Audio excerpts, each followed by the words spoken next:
వారాహి అమ్మవారు ఉన్నారని అందరికీ తెలుసు. కానీ ఆ దేవత గురించి, వారాహి అమ్మవారి దీక్ష గురించి చాలా తక్కువ మందికి తెలుసు. ఆంధ్రప్రదేశ్ డిప్యూటీ సీఎం పవన్ కళ్యాణ్ గత ఏడాది వారాహి యాత్రలో భాగంగా వారాహి దీక్ష చేశారు. అప్పుడు 2 తెలుగు రాష్ట్రాల్లో వారాహి దీక్ష గురించి చాలా మందికి తెలిసింది. ఇక పవన్ కళ్యాణ్ తన ఎన్నికల ప్రచార వాహనానికి కూడా వారాహి అని పేరు పెట్టారు. ప్రస్తుతం ఏపీలో టీడీపీ, జనసేన, బీజేపీ కూటమి అధికారంలోకి వచ్చింది. వైసీపీ యుక్త ఆంధ్రప్రదేశ్ చేయాలన్న పవన్ కళ్యాణ్ లక్ష్యం నెరవేరింది. పవన్ కళ్యాణ్ ఉప ముఖ్యమంత్రి అయ్యారు. ఈ క్రమంలో మరోమారు పవన్ వారాహి అమ్మవారి దీక్ష స్వీకరించారు. జూన్ 25 నుంచి 11 రోజుల పాటు ఆయన దీక్షలో ఉంటారు. ఈ దీక్షలో భాగంగా పవన్ కేవలం పాలు, పండ్లు, ద్రవ ఆహారం మాత్రమే తీసుకుంటారు. మన పురాణాల ప్రకారం దుర్గాదేవికి 7 ప్రతిరూపాలుగా సప్త మాతృకలు ఉంటారు.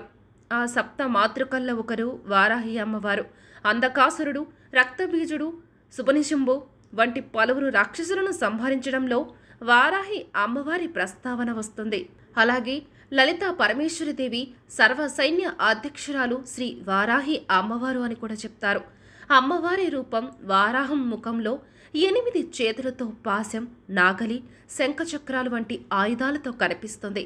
గుర్రం, పాము, దున్నపోతు, సింహం వంటి వాహనాల మీద వారాహి అమ్మవారు సంచరిస్తున్నట్లు పురాణాల్లో తెలిపారు. వారాహి అమ్మవారు లలితాదేవి సైన్యాధిపతి. శత్రు భయం ఉండకూడదు అని అమ్మవారిని ఆరాధిస్తారు. శత్రువులను జయించడానికి జీవితంలో భయం ఉండకూడదు అని, ఎదురయ్యే అడ్డంకులు ఎదుర్కోవాలని, జీవితంలో స్థిరత్వం రావాలని వారాహి అమ్మవారిని ఆరాధిస్తారు. అమ్మవారి ఆరాధనలో అరిషడ్వర్గాలు అంటే కామ, క్రోధ, మాద, మోహ మత్సరాల నుంచి మన మనస్సుని ఆధీనంలో ఉంచుకోవచ్చు. ఇందుకోసమే దీక్ష కూడా స్వీకరిస్తారు. వారాహి అమ్మవారి దీక్ష జ్యేష్ఠ మాసం చివర్లో, ఆషాఢ మాసం మొదట్లో చేపడతారు.